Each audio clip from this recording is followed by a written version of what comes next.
Flat tabletop position. You want to curl your toes under and make yourself press the floor away. All right, good neutral spine there.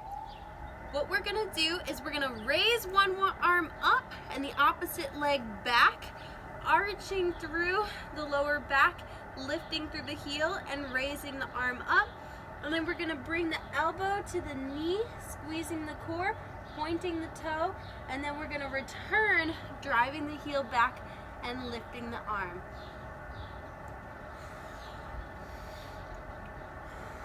Breathe through each rep.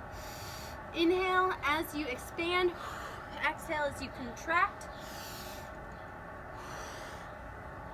Keep active through your planted arm and leg.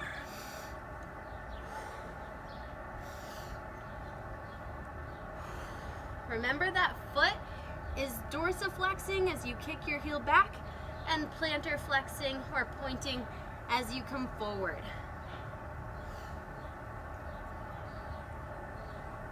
Okay, we'll show the other side too. On to the other side here. Here we go.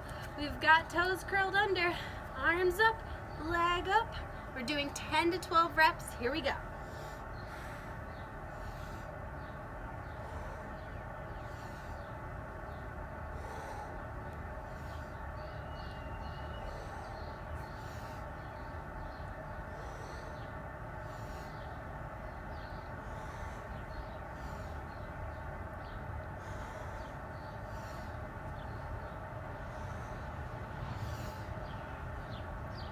Way to keep that breathing steady.